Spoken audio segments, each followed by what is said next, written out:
Our family experienced such a tragedy on June 24th, 2009, when our son walked into the high school weight room and shot and killed his former high school football coach. This is what the world knew that day. What they didn't know is what led up to that day. And that is what I'm here to share with you tonight. It all starts with looking at the whole picture. And tonight we're going to define the person in the middle as a patient. But I'm going to define what makes up that patient. It starts with family. As Sherry stated, Dave and I have been married. We are high school sweethearts, and we've been married 36 years. We have 3 wonderful sons.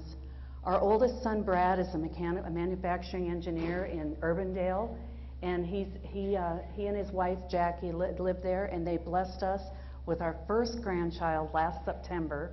And little Miss Vela is just the sweetest little gal that you could ever meet. Of course, I'm a grandma talking, but it's just such a lift to all of us to see this next generation of life filling our hearts with love and laughter and joy. And so we really have enjoyed this next stage in our family's life. Our youngest son, Scott, married his high school sweetheart a year ago. He is an industrial technology teacher at Ankeny Centennial High School, and his wife has 1 year left in the architecture program at Iowa State University. They're a very busy young couple, and it's just really nice to have them in Ames, just an hour and a half away. I'm so blessed that my family is within 2 hours of where I live, and we can go and see them and be a part of their lives and them a part of our lives. Before I start visiting more about Mark Becker, our middle son, I want to talk about the importance that the spiritual piece. Oh, I got to go back. Uh-oh. I'm going to jump right into it, I guess. I apologize for that. So let's jump into Mark. When Mark was a young boy, he was very energetic, lots of laughter, fun, energy, a little ornery. He was born right on his due date. He started walking at 8.5 years old, and I had to run from that point on to keep up with that kid. He was just a joy. He was Dad's right hand. He loved getting involved with the woodworking and helping on the farm and doing all the things that come with being a family on the farm. And he just wanted to get his fingers into everything. When he got into middle school, boy, I'm having a time tonight. When he got into middle school, he was very involved with sports. He was on the student council. He played in band and vocal. He didn't want to be part of the drama out front, but he liked doing stage stuff behind the scenes. So he stayed very active and involved, and he was a leader amongst his peers. Next, I want to talk about bringing the spiritual piece to our family's life and the importance that it is to us and it was to Dave and I to raise our family together in a church setting. Our family went to the church, actually the same church that Ed Thomas and his family go to, but we felt it was important when we were raising our boys that when we took them and dropped them off to Sunday school, Dave and I also started a Sunday school class at that time. It was a new class called the Young Couples group, the Young Married group. And we went to the adults Sunday school class, and there were 2 couples, us and one other couple, and Ed Thomas was our teacher. This class grew over the years to 30 years later. They had to change the word and take young off of the title.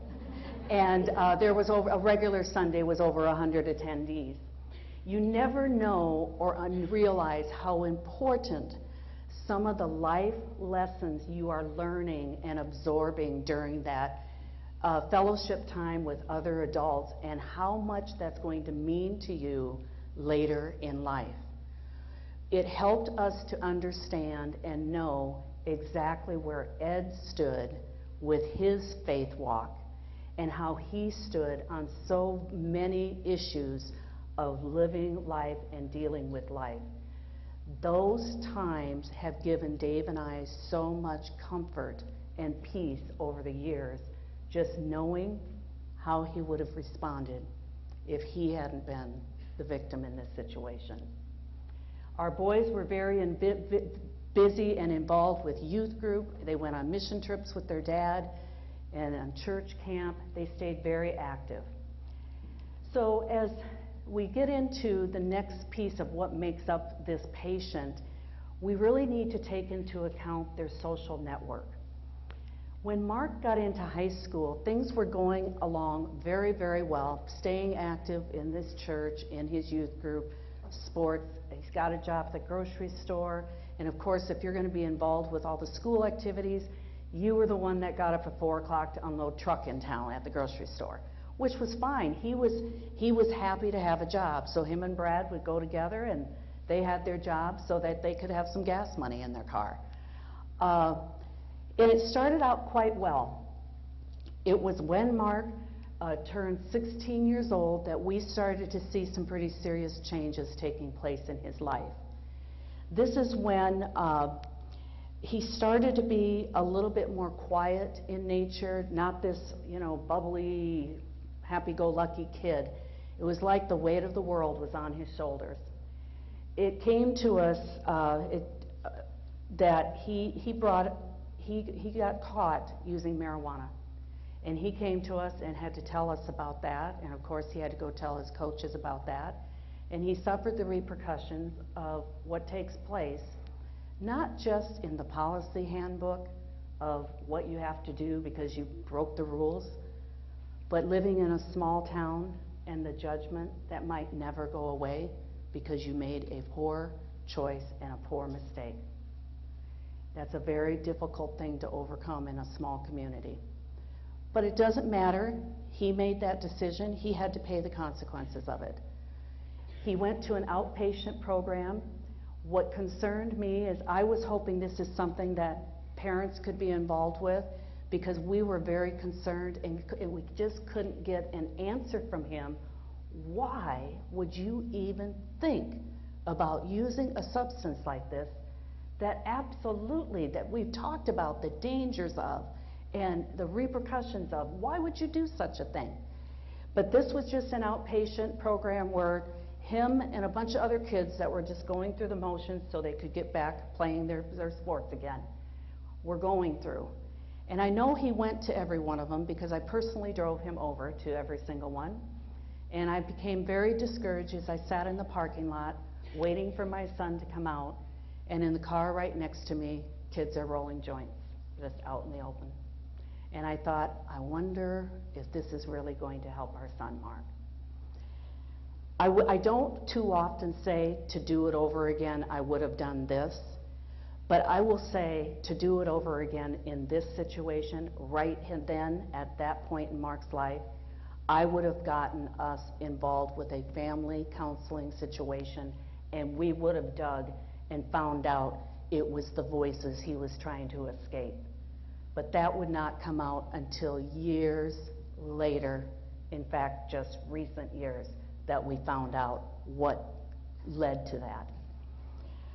At any rate, his school was going fairly well. I'm not saying that the remaining of his high school years were without incident, but without boring you with all the details, I will say by the time he was a senior in high school, he was meeting with an individual counselor. He was 18 by then, so I was not involved. However, I was able to find out from his counselor, because Mark permitted her to speak to me, that he was setting some goals, he was attaining those goals, and he had such a sense of hope and positive attitude as he was stepping out of high school and into the chapter of going to college. He was excited, he was doing well, he was on fire and ready to go. What took place over the next several years, let's take a look now on the education employment piece.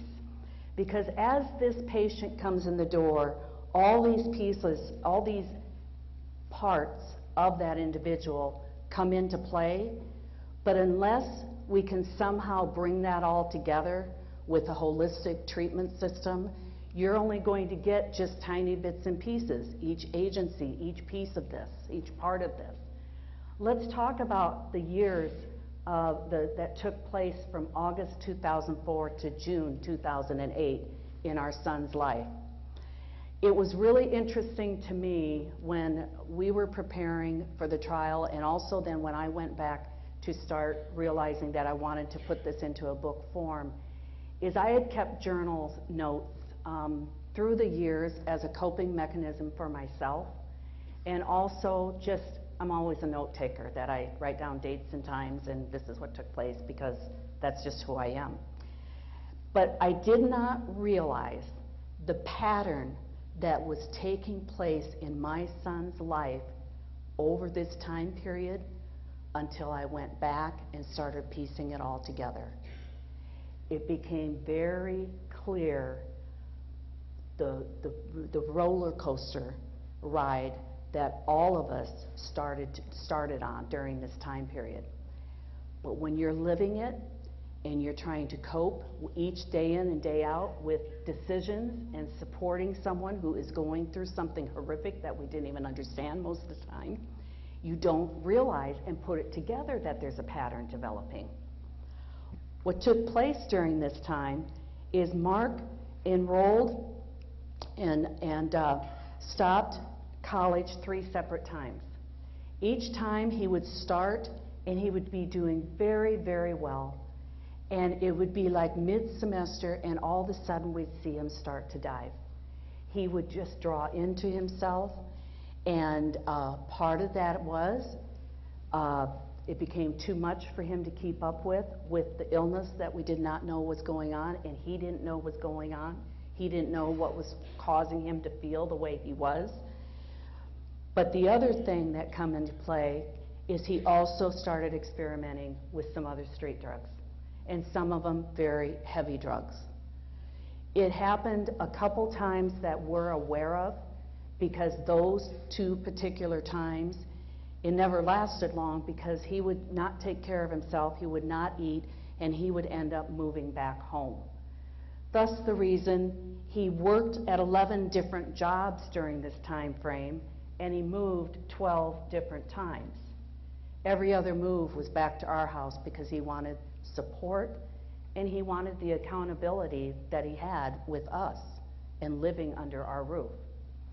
So he was in this cycle, and we were trying to get him over this time period. We would take him to doctors, we tried psychologists, nothing seemed to work.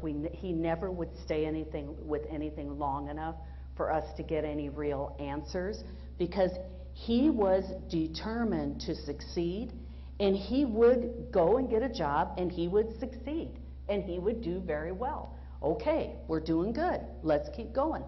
And it's just like this pattern. He would then start to roll back, and as parents you almost don't even realize it's happening till it's really a dive situation again. Next piece we have to talk about, because these are the years that we really started to see the physical and mental deterioration in our son. What ended up happening is in May of 2008, Mark had, that's when the tornado hit Parkersburg. And at that time, Mark was living out in Vermillion, South Dakota with his brother Brad. He was doing very well. He was an assistant manager at a grocery store. And we would go visit those 2 boys often, and we just loved it because, and even in my journal, you would see me praising God that our son was finally back and that he was on his 2 feet, working full-time, benefits, insurance. We were just like, hallelujah, here we are. He's gotten over it. He's gotten through this. However, when we would visit, and Mark was talking a lot with us and communicating a lot with us of how he felt when he would move back home and he would be so lost and so trying to find his way back because he messed up again. And I just don't know why I messed up again type of deal. But he said some of the thoughts that he was having. And he goes, you know how at night, you'd stay up with me because I'd be afraid to go to sleep? He said, remember when I'd stand at the window? He goes, there were like black, slinky shapes lurking in the trees. But God's angels would come and they'd slink away. And he was communicating about a lot of these dark thoughts and experiences that he had been going through. And when I asked him, maybe you should be getting to a doctor out here and telling a doctor about these experiences. Because Mark, although you seem to be doing really well, I still sense such a quietness about you. Sort of like you're not all there. It's like you're in another, where's your mind? Because we can be talking and you just seem like your mind is a million miles away. He didn't want to go to a doctor, and he was, to the outward eye, he was doing well and succeeding at work, so we didn't make a big deal of it because he was successful. But after that tornado hit, he started to call home, and he said, Mom, I know that you and Dad are busy helping with the tornado cleanup, and I just want you to know you don't have to keep getting in my mind and controlling my actions. I know you and Dad are both doing that. I just want to tell you, you don't have to do that because I'm doing just fine on my own. And when he first said that, I was so busy thinking about the million things I was trying to get done that I had to just sort of stop. And I think I might have even called him back and said, Mark, what did you just tell me? Because it was so bizarre. And he just said, Mom, I know you and Dad are trying to control my actions. I'm okay. You just do what you need to do. Well, his brother Brad started calling home as well with concerns about Mark. And he stated to us he wasn't sure who he would see when he walked in the door at night. Sometimes it's my brother Mark, and we have a good time. We'll play guitar, might have a beer together. And he goes, other nights I walk in the door, I don't know who's standing before me. Mark looks different. He sounds different. He's aggressive behavior. His voice is lower. And he is so vulgar language, vulgar body language. He goes, I don't know who this guy is, and I can't talk to him. He won't listen to me. And he was locking his door at night because he was afraid of Mark. Well, obviously, Dave and I prayed about it, and we talked about it, and we knew this wasn't Brad's responsibility. We didn't know, is Mark using drugs again? But we had never seen this type of behavior when our son used drugs before. So we were very concerned and confused what was going on in Mark's life. But by July, we did move Mark back home with some rules about no drinking, or no, he was of age to drink. If he wanted to have a beer at home, he could. No driving if you've been drinking. No straight drugs. And we had a drug kit at home that we did use, and it was clean. But, those were the rules. He went and got a full-time job immediately, and he went to work every day and came back every day. And he and Dave, I was traveling quite a bit with my work then, but him and his dad really had some really good quality time together. And Mark just seemed very content being home and being with his family. And he wanted to move back also to support his younger brother, Scott, who was going into high school and would be involved with sports. And he wanted to follow Scott and support him. So it was neat for Scott to have a brother around again, too. So that was going fairly well. But what we did notice, however, is that although he was working and seemed to be doing pretty good, what ended up happening is he had these such quiet, again, the part where the mind seemed a million miles away. I remember hearing him talk out in the other room, even laughing, like he was having a conversation with someone. I went out expecting him to be on his cell phone. He was just talking to thin air, laughing at something in thin air. And when I would talk to him about it, he wouldn't respond right away. I'd ask him a question, what's going on? What are you thinking about that you're talking like this? And it might be 5 or 10 minutes later when he'll say, "Mom, did you say something to me?" It's like he didn't even know that I had spoken to him. And it was like he sort of would snap out of it and like, "Did Mom say something to me?" He was in a different world. And I didn't know what it was, but what we did start to encounter is by September of 2008, this is when Mark experienced we experienced a first full-blown psychotic episode out of our son, Mark. We were awakened in the middle of the night to him yelling and screaming, "Get off me, get off me, get his goons off me, they're hurting me. Dad, help me, help me." Dave went downstairs where Mark was sleeping, and Mark was crouched down by his bed, begging for help, terrified because he was being attacked. Dave managed to get Mark up the steps, and you're going to see throughout my talking, and you probably already have, how naive we were with someone who has an illness in their brain. And we attempted to reason with our son and to talk logically to him that, "No, nobody's attacking you, Mark. No, nobody's here trying to hurt you. No, you're not our coon dog chief. No, you don't have feathers on your arms." All of these things that he was yelling and screaming, all these different things going on. And it was the most bizarre experience and frightening, terrifying experience that we did not realize was only the first of many. This went on for hours, and finally Mark had turned on us and he said, "Fine, Dave and Joan, if you won't believe me, I'm better off dead." And he stormed out of the house. We never expected to see our son alive after that moment. We were absolutely devastated, terrified, lost, alone, had no idea what to do.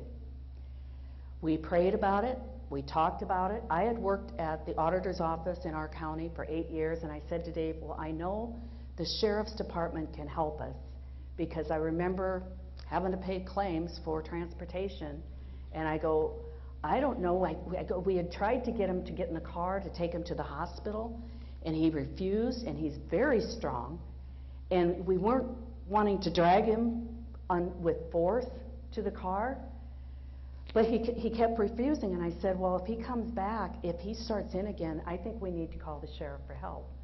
Well, Mark did come back, and we did end up calling the sheriff for help. And Mark saw him drive in, and he walked out and met the sheriff out on the driveway. And he was talking really loud to the sheriff and yelling and saying things about us, that we were trying to attack and trying to abuse him and all this and that. The sheriff came in and he stated to us, he said, "I've seen it before," and he said, I'd hate to tell you this, Joan and Dave, but we need to get him into a mental health unit and get him evaluated." And he goes, "He's having a psychotic breakdown. This is not the first, and this will not be the last time you experience this." It's hard as parents to face the idea that something might be wrong in this bright, intelligent mind of your son. It's really hard. I had a big stigma about that, because back then I thought, you just choose. You can make a choice to be better. You can control this. I was as ignorant as the rest of them. I've learned a lot over the last 10 years, a lot. But long and short of it, I didn't want to face the idea that my son might have something wrong in his head, because this mama couldn't kiss it and make it better. Couldn't do it. We agreed to commit our son, and it was horrible. We had no idea what a committal meant. You know, I went to the doctor a couple years ago, and I got a phone call at night from my doctor personally stating that I needed to get back in the next day. She goes, we don't like some of your lab test results, and it's type 2 diabetes, and your numbers are way off the chart. Went back the next day, the doctor explained what was going on with my blood work. The doctor, I had to sit down and get educated on how to eat and how to exercise, which I don't do very well, and how I should test my glucose every day. So I received a treatment plan. I understood I have to take medication every day. They said you're going to be back here in 2 weeks, and then it'll be a month, then it'll be a quarter. Now I'm down to 6 months that I go back. But they explained everything. I got my diagnosis and everything. So when my son went for this committal, a 7-day committal at a mental health unit at a hospital, I was very sure that he was going to get to spend hours with a psychiatrist, and they're going to give him a diagnosis, and they're going to give him medication, and he's going to come home, and everything's going to be happy-go-lucky. You all can laugh at me. It's okay. That's very ignorant on my part. That's not how it works. Brain illnesses can take years to diagnose, especially if you have co-occurring symptoms, if you have substance abuse going on, or maybe even the history of substance abuse. It can jade a doctor's diagnosis initially in the mental health unit and maybe not digging real deep. All I know is when my son left that committal, the county attorney asked us if we would be willing to take him home, of course. And I said, but here's the deal. We need to know what's his treatment plan, if he's supposed to, he said, well, he's supposed to get counseling. Well, where is he going to counseling, and how will he get there, and how will we make sure he's getting there? And he's supposed to take medication. Well, what medication? And well, that's Mark. Mark has to take care of that. Well, who's going to help him be accountable? Because what we've lived through these last few weeks, we don't think that our son's he's going to need someone to support him in this and help him with this. Well, you're going to have to talk to Mark, but nothing for us to understand what was going on. Just, will you take him home? Well, we did take him home, and he was extremely angry with us. And of course, he lost his job because he refused to tell them why he was in the hospital for a week, which he wouldn't have lost his job had he told them. But here's this whole piece. Nobody wants to talk about an illness that's here. Nobody wants to share with other family members about a loved one that has an illness here. We have to start breaking that open, folks. We have to start talking about this. We have to start helping individuals realize it's okay to tell your employer that you were in the hospital for an illness in your brain. That's okay to do. They don't have to know anything more than that. They don't even have to know that. They just need to know, I was in the hospital for a week. Here's a note stating I was in the hospital. That's all they need to know. But they have to be supported and understand. So let's talk about this next segment of what comes into play with someone who is trying to navigate through this maze of our mental health system. And it used to be called the local CPC Center Point Coordinator. Now we're in mental health regions. But at this time, that was the role that Mark was involved with, because he had met up with the CPC, and he was placed in a treatment for counseling and things like this. But what took place over the next few months here is Mark ended up having 8 more severe psychotic episodes, such as the one in September that we experienced. And that resulted in 19 days at the hospital in the mental health unit. We also needed to call the sheriff each of those 8 times because he was too much for us to handle. One particular night, Mark had dialed 911 and was yelling at us and yelling to the 911 that his parents were trying to abuse him, that we were in a conspiracy to hurt him, and that he needed help. We didn't think he had dialed it because we just thought he was just in the middle of this episode again. Unbeknownst to us, he did, and when he hung up the phone, they called me back on my cell phone and said, 3 deputies are on the way, Joan. We're sending help. They were so familiar with our son's experiences and his episodes by now. And it was on Saturday night at 12:30, and that deputy called the sheriff or the CPC at home and said, here's what's going on. And he said, what do you want us to do? And so they talked, and then he put me on the phone. And I'll never forget the words that I said to that gentleman. I said, nothing's happening. Nothing's getting better. I don't know if Mark is making it to his appointments. I don't see him taking medication. Nothing's getting better. What is it going to take to get our son the help he so desperately needs? Well, he listened. By Monday, he had called me and said that he had changed Mark's order to a different agency. That agency called, 2 people called, and they contacted Mark, and within a week, they had Mark out of our home into his own living situation, which gave him such a sense of hope, because he finally felt like he could be independent. He wanted to be an adult. He wanted to be a functional member of society, and he was battling this illness that he didn't know what it was. And he was trying so hard to be normal. And he was so sad, because why can't I be normal?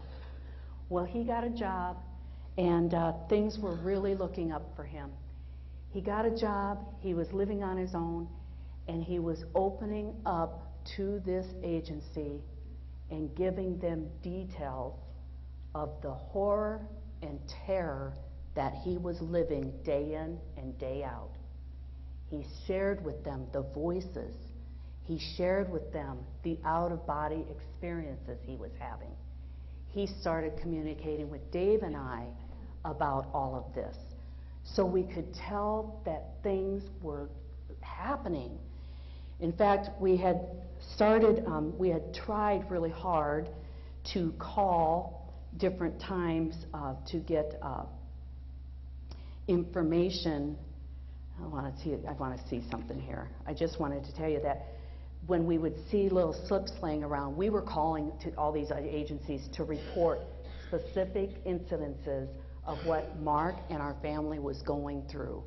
Every time the sheriff had to be called, every time that I might have been threatened in some way, every time that it was just sort of some minor incidences and spells that Dave was able to help calm him down. We were reporting this the best we possibly could, because we didn't believe, number one, that Mark was making it to all of his appointments. We didn't believe that those agencies were reporting back that Mark wasn't following that court committal of going to those agencies. And we didn't believe that they understood the seriousness and danger that our son was in. I finally got through to an actual counselor at one point, and she started to say, Joan, I can't talk to you. And I cut her off and I said, you don't have to talk to me, you just have to listen. When I explained again to her all these things, she said, well, I had no idea Mark was going through that. He hasn't shared that with me. And you know, part of the problem is 10 minutes at a typical appointment.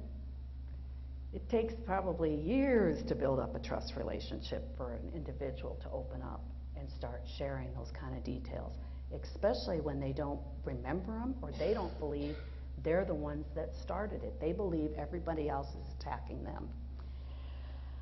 Well, this was going pretty well, and excuse me, I'm going to come up to this final piece that comes into play, and it was in play the entire time in our son's life, from the time he was 16 and got involved with the law all the way up to this moment. There's a lot of different incidences that took place.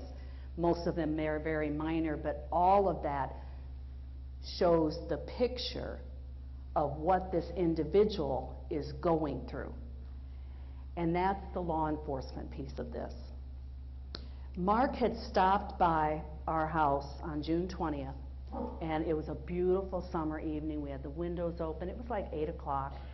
And he just wanted to stop, and he had taken to doing that and just touching base, hello, I love you. And he had some iced tea with us, and he was on his way. Well, I got to get back, got to work tomorrow. Love you, Mom and Dad, and he took off. A little over an hour later, we get a phone call from our sheriff. Oh, I hated those phone calls. And he said, Joan, I just want you to know Mark is okay. I said, I know Mark's okay. He was just here over an hour ago. He said, that's impossible. What had proceeded to take place when Mark left our home is he had driven 20 miles to the edge of Cedar Falls to a gentleman's home who was actually the father of one of Mark's classmates when Mark went to high school with this kid in Parkersburg. He had gone to this gentleman's house and started banging on the doors and the garage doors, demanding the man come out because he needed to talk some sense into him. Well, the man did the right thing and called 911 because he wasn't going to come out with a guy with a baseball bat. Mark heard the sirens and took off on a high-speed chase through gravel roads through the town of Parkersburg, back north out where we live, and hit a deer and was forced off the road. Our sheriff arrived on the scene to see Mark face down and several different law enforcement agencies, guns drawn. The sheriff said, stand down, this man has mental illness. We have got to get him into the mental health, the hospital. What had occurred is Mark believed that this gentleman had placed a spell on a teddy bear and was controlling Mark's actions through that teddy bear. That was Mark's thought process when he went to see that gentleman that night. Obviously very bizarre, obviously very, very sick young man. Sunday morning, the sheriff called us at 6 in the morning, and he just said, Joan, I want you to know we're getting Mark transferred now. There were no beds available at the hospital where he's been formally committed, and we have to take him to a different hospital. Again, my naivety comes out when I believed that the sheriff would be explaining about Mark's mental health history and that Mark's mental health records would follow him to that mental health unit. That's what I thought. I talked to Mark's counselor on Monday morning, or caseworker, whatever you call him, and I said, can Dave and I go see Mark? We had always visited our son every single day that he was in the hospital. And I tell you what, you get so incredibly weary and tired, and you don't even know how to think straight anymore. And I just said to him, I said, should Dave and I go visit Mark or not? What do you want us? Just tell us what to do. We don't know what to do anymore. He went and met with Mark, and he met with Mark's psychiatrist, and they had gotten him on some medication, and they agreed that we should not visit Mark. And the caseworker said, let us get him stable, let's get him out of the hospital. I'll let you know when you and Dave can go see Mark again. And I asked him, I said, well, what about the medications from his appointment in April with the psychiatrist? Because we had called to report an incident to the agency, and they had said, by the way, our team believes your son has paranoid schizophrenia. We're getting him an appointment with a psychiatrist so we can get him on medication. So all these months, Mark is just wandering and lost in this illness, and we were finally starting to get a step closer. Good, he's going to get on medication. Let's get going. Well, I asked, now, is this medication in the hospital going to conflict or be in the way of this medication that he got in April? Joan, he hasn't seen that psychiatrist yet. That's scheduled for July 23rd. So they called in April, and even though we had called to report dangerous situations to the point that I couldn't even be in my own home anymore when Mark went into a psychotic episode because it was not safe for me to do so, but yet it didn't warrant enough emphasis to get our son into the psychiatrist earlier. Well, at any rate, and the sheriff had told us that it was going to be at least Friday before Mark would be released. So we knew, okay, we're not going to go see him. We know Mark is safe. We know everybody else is safe. Let's just have a few days here that we just let the doctors work and the medication work. So Tuesday night at 9 o'clock, why did we get a phone call from our son Mark stating he was at the Burger King on University in Waterloo? Not a good place to be. I said, "You're out of the hospital?" And he said, "Yeah." I didn't even ask him how or why or what. I just said, "Stay right there. Somebody's going to come and get you," because he was locked out of his apartment, so he asked if he could come and spend the night at our house. I called, I just said, "Stay put." So I called the agency where Mark was going to and getting services and reached their answering service, and I explained that our son had been let out of the hospital and we needed to talk to his counselor. And she said, "You'll have to call back after 8:15 tomorrow morning." So Dave and I got in the car to start the 40-minute drive. I called the agency back again, and I said, "Okay, I need to explain to you. We were told not to have contact with our son. We were told he was going to be in the hospital mental health unit at least until Friday. He's on the street in Waterloo, and we don't know how he got out of the hospital or why he's locked out of his apartment. You'll have to call back after 8:15 tomorrow morning." So we proceeded to pick up our son. He was extremely tired.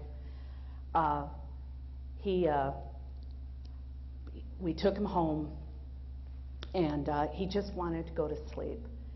And so he went to bed, and Dave and I slept with the door locked and one eye open. We didn't really sleep. We talked all night and prayed all night. But we did make a plan for the next day. I knew I couldn't stay in the house by myself with my son Mark. That had long ago been taken out of the mix. I couldn't be there. So I was going to go to the Ames office and work there. That's an hour and a half from our home. And Dave is a mechanic 6 miles away at our county. He was going to go get his mechanic started on work. He was going to call the sheriff and let him know that Mark was at our place and that he was out of the hospital. And so I left, and Dave went to work, and he called the sheriff at 7 o'clock. He wasn't in yet, left a message for him to call. And I was out on the phone in Ames with a client, and I was on the phone, and my cell phone just started going crazy with missed phone calls and text messages. And you all know you never like to see that happen because you know something's wrong. In the meantime, Dave's at work, and the shop, the people were just starting to do this, starting to talk and sort of chatter. And Dave goes, "What's going on?" And they said, "Coach Thomas has been shot in the weight room." Dave's immediate response was, "No, I don't think so. No, there's an ambulance there. Coach Thomas is hurt." And Dave goes, "I'll bet he had a heart attack." Because you see, we knew from our Sunday school class meeting every day that Ed had a serious heart condition. He talked about it and asked for prayer about it. So that was Dave's immediate response. Same thing happened to me when I got off the phone at the office, and one of my co-workers comes running to me saying, "Coach Thomas has been shot." I responded immediately the same way my husband had. There was no way he would have been shot. We live in a little town of 2,000 people. Those things don't happen there. My neighbor called Dave about then, and Dave goes, "JJ, have you heard anything about Coach Thomas being shot?" And JJ said, "Neighbor, you need to come home. Coach Thomas has been shot, and you have law enforcement all over your yard, and it appears that Mark is involved."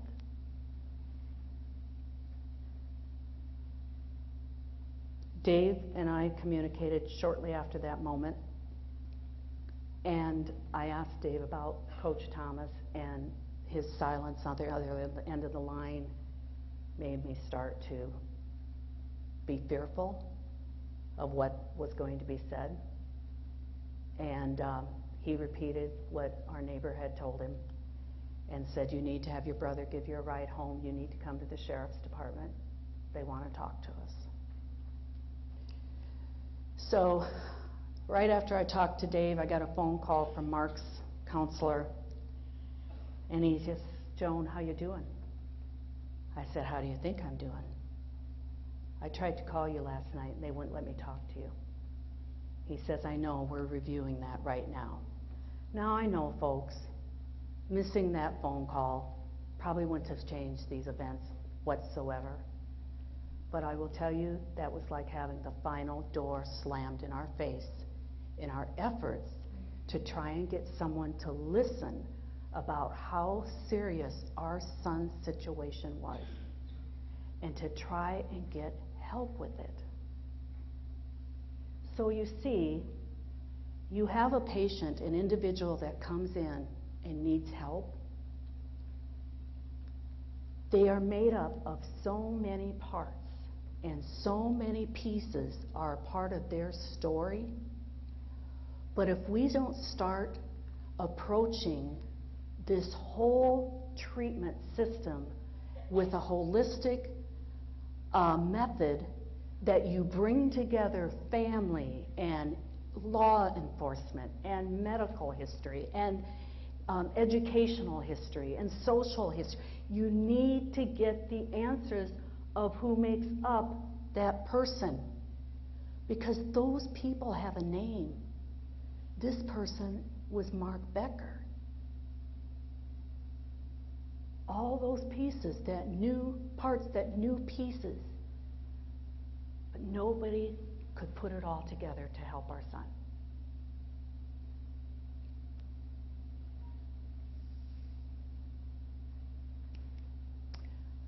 I want to state, before I even go on and tell you about Mark and how he's doing today, I know we have fantastic people working in our mental health system. And I also know the system's broke. They're doing the best they can in an absolute fragmented system. So if any of you are out there and you work in the system, please know we harbor no judgment towards individuals that were a part of my son's case, because we know they were trying to do the best that they could.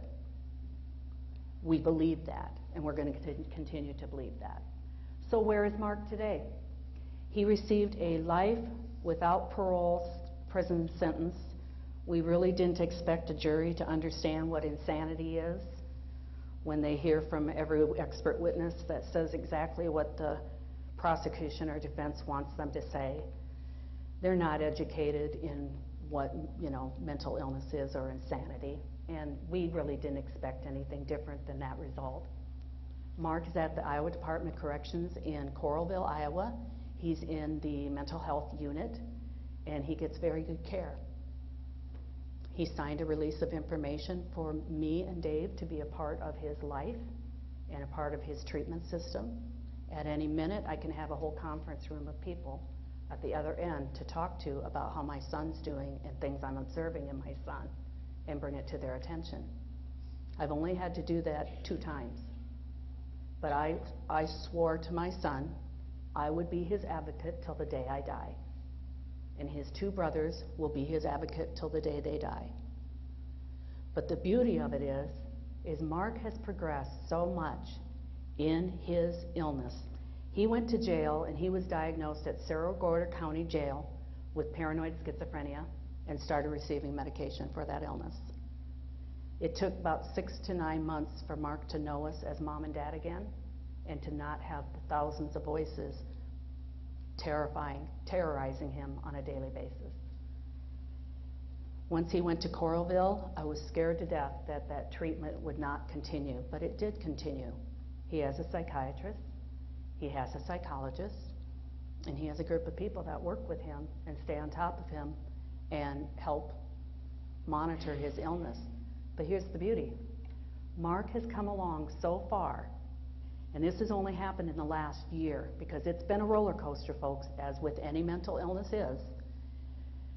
But he actually recognizes now when he can't sleep at night, when he's being attacked again, when he's hearing the voices again, and he goes to his doctor and says, it's not working.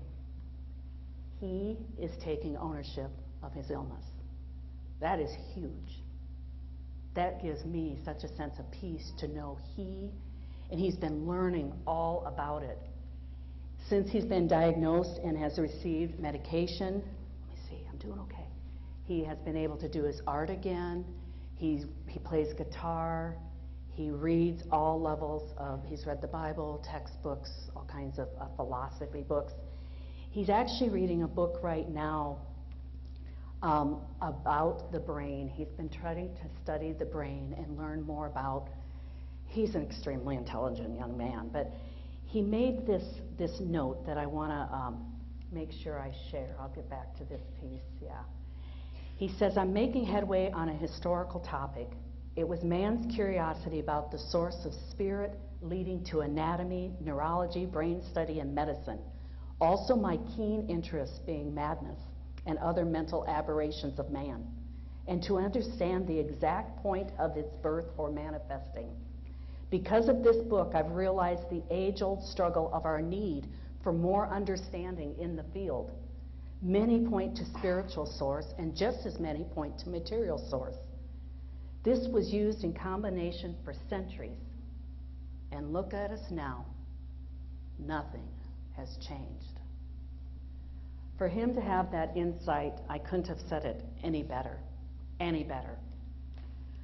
So we get back to the point is, how can I make a difference?